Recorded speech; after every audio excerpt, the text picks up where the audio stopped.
E aí, tudo bem? Tendo assistido a aula passada referente às estruturas condicionais e aos operadores aritméticos, está na hora de nós seguirmos em frente. Esta é a quinta e última aula do terceiro módulo, o módulo de programação. Nesta aula, nós conheceremos um outro ambiente de programação, o Visual Studio Code, algumas extensões dentro desse novo ambiente e também conceitos de organização de código e de controle de versão. Sabendo que será visto à frente, vamos abrir o navegador. Para fazer o download do arquivo de instalação do Visual Studio, vocês vão ter que vir no site oficial da ferramenta, o code.visualstudio.com, e depois clicar no botão de download. E já aqui na página de download, vocês vão clicar no sistema operacional que vocês usam. No meu caso, eu uso o Windows 10. Agora você vai vir na página em que o instalador foi baixado e dar 2 cliques nele. Nessa janela do instalador que vai ser aberta, você vai clicar em Eu aceito o acordo, depois em Próximo. Você vai deixar o local de instalação padrão mesmo, não vai fazer muita diferença. E daqui também eu sei que só clicar no Próximo. E aqui nessas opções você vai clicar em Criar um atalho na área de trabalho. O resto você pode deixar do jeito que está. Depois clicar em Próximo e por fim clicar em Instalar. Após o Visual Studio Code já ter sido instalado, você vai deixar essa opção marcada para que ele seja aberto automaticamente e depois clicar em Concluir. Aqui dentro do Visual Studio, vocês vão perceber que ele é um pouco diferente do ambiente de programação interno do SBotics, mas com o tempo vocês vão perceber que programar um robô utilizando o Visual Studio vai ser bem melhor. Para abrir uma pasta, vocês vão clicar aqui em File e depois clicar em Open Folder. Aqui vocês vão escolher a pasta que vocês querem, no caso eu vou vir na pasta que eu criei na área de trabalho e depois vocês vão clicar em Selecionar pasta. Se aparecer essa mensagem no computador de vocês, vocês vão clicar em Yes. Aqui dentro da pasta, para vocês criarem um arquivo, vocês vão clicar nesse primeiro ícone ao lado do nome da pasta, aqui do lado esquerdo, que é o New File. Vocês vão dar o nome do arquivo, aqui no caso vou dar o nome do arquivo de teste, e colocar a extensão RE nele.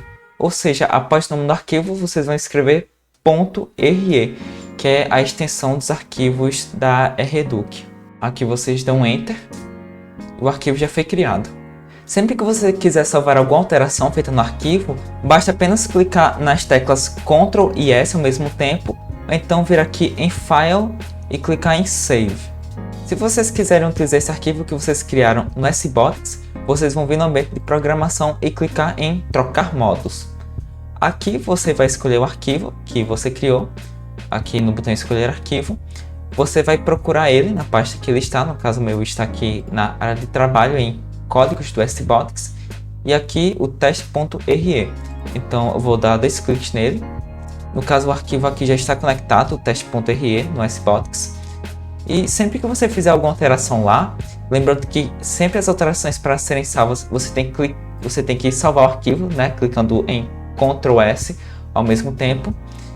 Após as alterações terem sido feitas, você vai clicar em salvar e enviar, assim o código que você modificou já vai estar na memória do seu robô. Aqui dentro do Visual Studio, também é possível você instalar extensões, que são basicamente funcionalidades extras que vão ajudar no desenvolvimento de códigos. Para ajudar no desenvolvimento de códigos na linguagem Reduc, existem 2 extensões muito interessantes. A primeira que é a SBotics e a segunda que é a Reduc/C# Dracula Theme. Para baixar qualquer extensão, é necessário vir aqui na parte de Extensions, aqui no lado esquerdo, no caso nesses quadradinhos, e pesquisar pela extensão que você quer.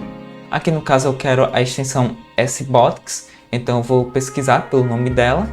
No caso a extensão que eu quero é essa segunda, e depois eu vou clicar em Install. Essa extensão tem basicamente a função de tirar dúvidas sobre as estruturas da Reduc. Então, se eu quiser escrever uma estrutura, mas eu não me lembro muito bem como é que é a estrutura dela, eu posso vir aqui e começar a escrever o nome dela após o sinal de interrogação, que ela vai aparecer aqui nessa listinha. Então, você selecionando a que você quer através das teclas de seta aqui do mouse, aqui do lado vai aparecer a estrutura em si e uma pequena explicação sobre ela. Então, clicando aqui, ela vai ser escrita de uma maneira correta. E você pode fazer isso aqui com qualquer uma das estruturas que você tiver dúvida. Por exemplo, eu fiz com a estrutura início, mas eu também posso fazer com a estrutura enquanto. a descrição dela e a declaração dela, a estrutura certinha aqui do lado. Clicando aqui, ela vai ser escrita automaticamente, como vocês podem ver. A segunda extensão que eu quero é a Reduc/Dracula Theme, que inclusive já está aqui embaixo. Então eu vou clicar nela e o processo de instalação vai ser igual à outra. No caso, eu só vou clicar em Install. Aqui em cima vai aparecer essas opções. No caso, como eu estou programando em Reduc, eu vou clicar nessa opção aqui de baixo, a Reduc Dracula.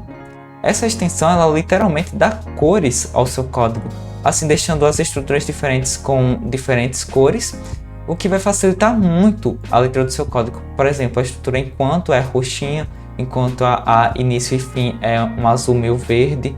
Enfim, essa diferenciação de cores entre as diferentes estruturas vai facilitar muito a leitura do seu código. Após as extensões terem sido instaladas, é recomendado que vocês fechem e abram o Visual Studio para garantir que a instalação foi 100% finalizada. Agora que o novo ambiente de programação já está funcionando, eu vou passar duas ideias sobre organização de código. A primeira ideia é a indentação de código. Essa palavra indentação, ela até pode parecer meio estranha, mas ela só quer dizer que, para que um código esteja visualmente bem organizado, é necessário que os trechos de códigos que estão inseridos dentro de estruturas estejam visualmente inseridos dentro delas. Utilizando esse código como exemplo, é possível ver que à medida que as estruturas vão sendo inseridas umas dentro das outras, elas vão apresentando um afastamento maior em relação ao início da linha. Por exemplo, aqui você tem a estrutura maior, a estrutura que está englobando tudo, que é a início e fim.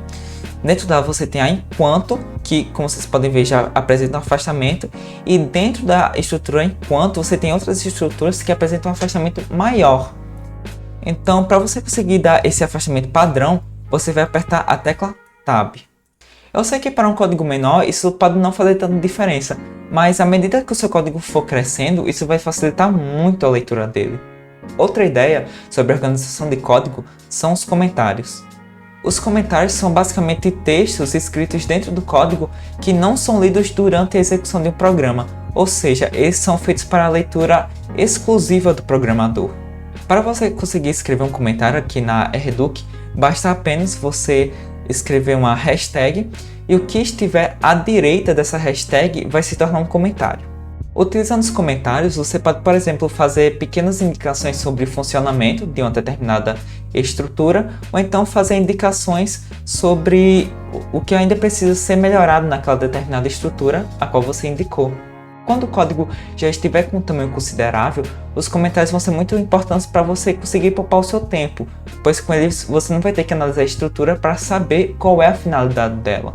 Também existe a questão do controle de versão, que é basicamente sobre o salvamento de versões estáveis do código, ou seja, versões do código que apresentam algum novo tipo de conquista, seja a superação de algum desafio da arena ou a correção de erros de versões anteriores. Para garantir que uma versão do código esteja salva em segurança e que ela também possa ser acessada por outras pessoas, geralmente são utilizados serviços de nuvem, como por exemplo o GitHub, que é bem conhecido no meio da programação. Para utilizar o GitHub, é necessário você vir no site oficial do GitHub, github.com, e clicar em Sign Up, para que você possa criar uma conta. Aqui você vai colocar as suas informações necessárias, e para criar uma conta é algo bem rápido e simples. Supondo que você já tem uma conta, você vai clicar aqui em New para criar um novo repositório, que é como são chamadas essas pastas compartilhadas. Aqui nessa nova página, você vai ter que obrigatoriamente dar um nome ao seu repositório. Aqui no caso eu vou dar o nome de repositório sbox. E se você quiser, você também pode colocar uma descrição no seu repositório. Aqui embaixo você vai ter que escolher entre deixar o seu repositório público, em que qualquer pessoa com link vai poder acessar ele, ou então você pode deixar ele privado, em que apenas algumas pessoas que você permitir vão poder acessar ele. Aqui você também pode escolher se você quer adicionar um arquivo README, que é basicamente um arquivo de texto que vai ter considerações gerais sobre o repositório. Aqui no caso não vou querer adicionar o README, então eu vou vir clicar em criar repositório. Nessa página que apareceu, você pode escolher entre criar um arquivo aqui no GitHub, ou então você pode subir um arquivo que já está presente no seu computador. Aqui no caso eu vou subir o arquivo que que nós estávamos mexendo lá na área de trabalho, teste.re. Esse é o arquivo que nós estávamos mexendo, no caso, no GitHub, e que ele está localizado na minha área de trabalho, dentro de uma outra pasta. E aqui você pode adicionar uma breve descrição que vai ficar do lado do arquivo. Então, no caso, eu vou escrever primeiro arquivo. E aqui você também pode colocar uma descrição mais detalhada sobre ele. No caso, eu não vou fazer isso. E vou clicar em Commit Changes, que vai adicionar esse arquivo no nosso repositório. Se você quiser deixar o seu repositório ainda mais organizado, você pode vir aqui em Add File, vir em Upload Files e você pode subir os seus arquivos diretamente de suas pastas. Ou seja, assim você vai deixar o seu repositório muito mais organizado. Então, subir aqui, eu subi a pasta códigos do SBotics e que dentro dele está o teste.re. E aqui eu vou adicionar o nome que vai ficar do lado da pasta, que no caso eu vou escrever primeira pasta. E aqui embaixo eu vou clicar em Commit Changes. Aqui vai carregar a pasta dentro do meu repositório. Aqui vai ser criada uma pasta, assim deixando o repositório muito mais organizado. Se por acaso no momento da criação do repositório você tiver deixado ele privado, você pode adicionar colaboradores, você pode adicionar que outras pessoas acessem ele, clicando aqui em Settings, depois em Collaborators. Pode ser que quando você clicar em Collaborators ele peça a sua senha novamente, então você vai adicionar ela para que você possa acessar aqui. E você pode adicionar pessoas ao seu repositório clicando aqui em Add People. Aqui você pode procurar pelas pessoas pelos seus nomes de usuários, pelos seus nomes completos, ou então pelos e-mails aqui do GitHub. Já que os objetivos dessa aula já foram alcançados, está na hora de nós encerrarmos. Eu espero vocês no próximo vídeo.